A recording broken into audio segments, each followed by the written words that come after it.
안정성과 발전성에 대한 기대감을 충분히 느낄 수 있을 정도로 이게 변화가 되고 있다는 걸 아시는 것 같아요.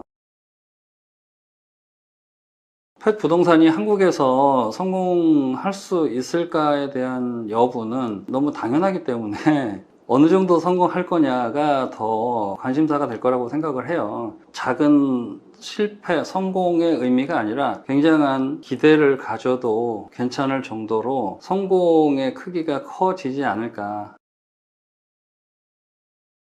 장기적으로는 안정성 있게 수익을 실현해낼 수가 있는 건데 어떤 차원에서 어떻게 접근하고 골라낼 거냐, 이게 굉장히 중요하고, 펫 부동산이 가지는 안정성과 발전성에 대한 기대감을 충분히 느낄 수 있을 정도로 이게 변화가 되고 있다는 걸 아시는 것 같아요. 근데 구체적인 건 잘 모르고, 그래서 저를 만나서 이게 왜 안정적인 거고 발전성이 있는지에 대해서 확인하고자 만나러 오시는 것 같아요. 그런 궁금증이 이제 풀리게 되면은 확실하게 부동산 투자 가치가 높은 부분이라고 하는 것을 아시게 되는 것 같고요. 그러다 보니까는 이제 아무래도 펫 부동산이라고 하는 것에 대해서 투자 의향을 더 많이 갖게 되는 것 같습니다.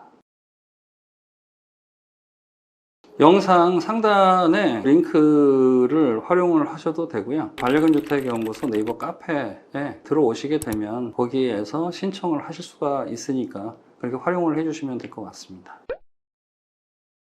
펫 부동산을 통해서 현금 흐름을 만드는데 도움이 되는 무료 책자를 나눠드리고 있습니다. 네이버 카페 반려견 주택연구소에 오셔서 신청하시면 됩니다.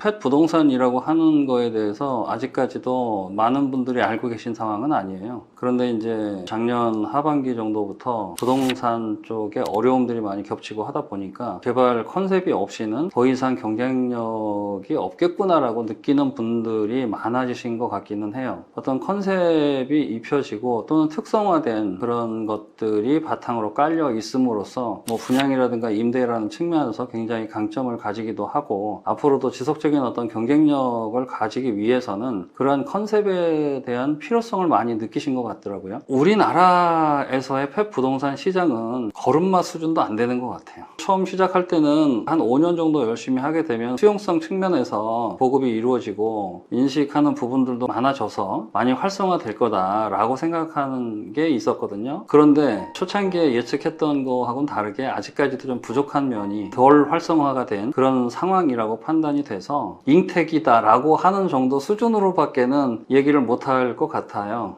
코로나를 거치면서 팬데믹 퍼피라고 이제 불리울 정도로 반려동물 숫자가 꽤 많이 늘어나기도 했고, 사회적인 어떤 분위기도 반려동물에 대한 수용성이라든가 여러 가지 측면에서 좋아지고 있기 때문에 펫 부동산도 빠르게 활성화되지 않을까라고 생각을 하고 있죠. 한 10여 년 정도를 건설 현장에서 시공 관리를 하고 관련된 여러 가지 일들을 처음에는 이제 시작을 하게 됐었고요. 현장 엔지니어로서 활동을 한 이후에 컨설팅 관련된 업종으로 업무를 바꾸게 됐죠.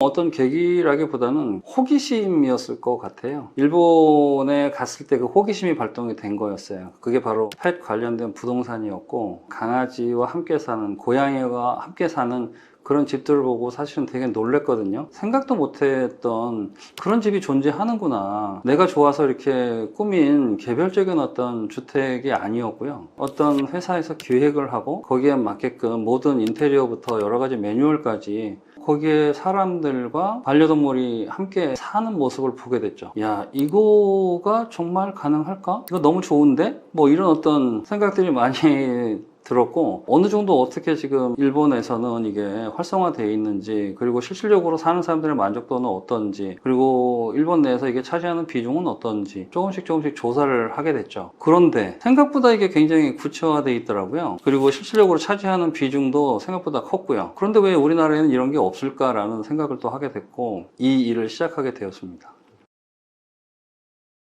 대단히 어려움이 많이 있죠. 다만 이전하고 다르게 그래도 어느 정도 안정화되고 체계화된 그리고 매뉴얼화된 부분들이 인정을 받는 단계까지 왔기 때문에 그런 초기의 어려움이 지금까지 그렇게 남아있거나 하지는 않는데, 우리나라에 자료가 없다 보니까 더 이상 확인이 안 될 경우에는 해당 업체나 또 그쪽 분야의 전문 업체들을 직접 찾아가서 자료도 받고, 그런 과정들이 초기에는 어려움이었다고 볼 수가 있었죠.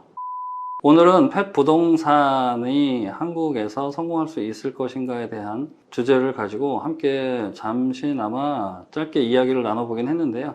여러분들 좀 더 관심을 가지고 생활하시다 보면은 더 많은 것들을 알게 되실 거고요. 여러 가지 자료가 생각보다 더 많이 있습니다. 그러한 것들을 통해서 여러분들에게 맞는 걸 선택을 하시고 조금은 더 나은 방향으로 나아가실 수 있는 분들 되시기를 바라겠고요. 오늘은 여기서 영상 마치도록 하겠습니다. 감사합니다.